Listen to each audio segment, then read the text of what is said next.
Queridos, hoje eu tenho uma palavra encorajadora para cada um de nós. A palavra do Senhor diz assim: Deus é Espírito e importa que os verdadeiros adoradores adorem ao Pai em espírito e em verdade. Então Deus sempre condenou que se fizesse qualquer semelhança do que há em cima nos céus, na terra ou debaixo dela, e fizesse uma imagem e prestasse culto a ela, rezasse a ela, oferecesse algo a ela. Então, se você tem isso na sua casa, na sua empresa, talvez você aprendeu assim. Isso precisa mudar, porque isso realmente entristece ao Senhor. E isso aconteceu abundantemente num período em Israel. Eu vou ser mais específico aqui falando do reinado de Acabe. A idolatria, ela tomou conta, as pessoas estavam assim adorando muitas imagens de escultura. E a Bíblia fala sobre muitas consequências que a idolatria traz. Uma delas é o clima na região, a terra se tornar árida, seca.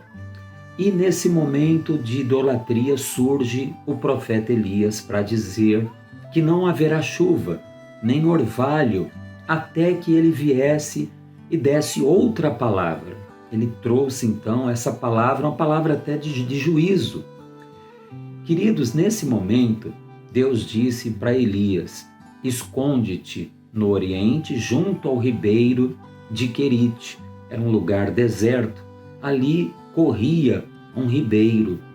E Deus, de uma maneira sobrenatural, milagrosamente, alimentava Elias usando os pássaros. É isso mesmo, os corvos traziam para Elias pão e carne em 2 períodos, de manhã e à tarde, para que Elias ali pudesse estar bem alimentado. Enquanto Elias era caçado pelo rei e os seus homens em várias cidades, não se imaginava que de uma maneira sobrenatural Deus estaria cuidando dele ali num lugar deserto.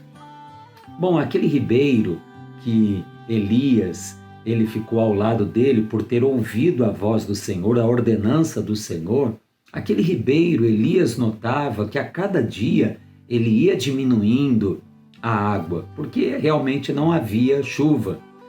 Queridos, e aquela voz audível do Senhor, ela não vinha todo dia. Elias, ele vivia pela fé. Ele sabia que Deus queria que momentaneamente ele estivesse ali, e ali ele estava. E cada dia que ele ia bebendo daquela água, se alimentando ali do pão e da carne que os pássaros traziam, ele foi notando que o curso d'água foi diminuindo,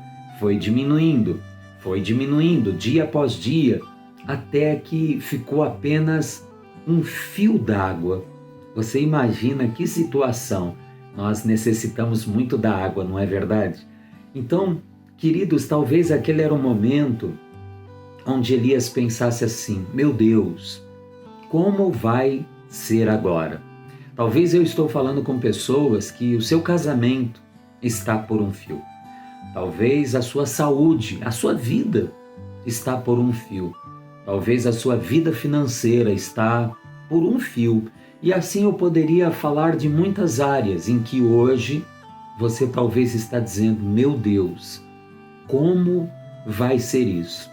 E é interessante que ali, aquele ribeiro que corria antes, um curso razoável de água, agora estava apenas um fio de água. Quando ele estava por se secar, como veio a se secar, Deus disse para Elias: Elias, levanta-te, eu já tenho ordenado a uma mulher que ali te sustente. E é aqui que a história fica ainda mais bonita, porque essa mulher era viúva, ela tinha um filho, e durante esse tempo de seca, ela também foi racionando, economizando a comida que ela tinha na sua casa disponível, a farinha de sua panela, o azeite de sua botija, e ela também foi vendo aquele azeite acabar, aquela farinha diminuir, aquele azeite acabando, até que também ela ficou por um fio. Se ela virasse aquela botijinha de azeite, já estava também por um fio. E talvez ela também pensava: como vai ser agora? E eu volto a dizer, Queridos, talvez em alguma área a coisa foi tomando uma proporção, você foi ficando talvez até preocupado. E hoje, de alguma maneira, você está por um fio. Nesse momento, Deus passou os olhos sobre a terra e encontrou essa mulher em grande dificuldade. Mas Deus viu que se enviasse para ela uma palavra de Deus, ela acreditaria, ela confiaria na palavra. E hoje, Deus está enviando para você esta palavra, para que você se fortaleça, confie, coloque essa causa diante do Senhor e o Senhor, vendo você exercer a tua fé, o Senhor há de fazer algo novo em nome de Jesus. Então, diz assim no primeiro livro de Reis, no capítulo 17, quando Elias vai a ela e se depara com ela, Elias então diz assim, versículo 11: Indo ela buscá-la, ele chamou e lhe disse: Traze-me também um pedaço de pão. Antes ele tinha pedido água, né? Respondeu ela: Tão certo como vive o Senhor o teu Deus, não tenho nenhum bolo, senão somente um punhado de farinha numa panela e um pouco de azeite numa botija. E vês aqui, apanhei 2 cavacos e vou prepará-lo para mim e para o meu filho, a fim de que o comamos e morramos. Olha que situação terrível. Elias lhe disse: Não temas, vai, faze como disseste. Mas faze primeiro para mim um bolo pequeno e traze-o aqui fora. Depois o farás para ti e para o teu filho. Pois assim diz o Senhor, o Deus de Israel: a farinha da panela não se acabará, e o azeite da botija não faltará, até o dia em que o Senhor dê chuva sobre a terra. E eu queria dizer para você que tem 2 coisas em comum, tanto para com a mulher que estava por um fio, como também Elias que estava por um fio. Olha o versículo de número 15. Foi ela e fez conforme a palavra de Elias.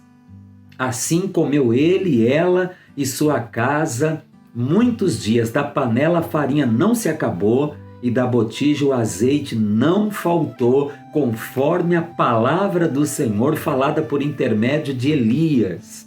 E aqui também, quando a gente olha, Elias recebendo a ordenança para que fosse ali, para aquele lugar deserto, olha o versículo 5. Assim foi Elias e fez conforme a palavra do Senhor. E Deus cuidou dos 2. Queridos, a Bíblia diz no Novo Testamento, muitas viúvas existiam na época do profeta Elias. A nenhuma delas foi enviado o profeta, senão aquela viúva de Sarepta de Sidom. Hoje, Deus está passando vistas. E se Ele está alcançando você com esta palavra, Ele tem algo para fazer também na tua vida, na tua casa, ainda que você esteja por um fio. Que Deus te abençoe em nome de Jesus.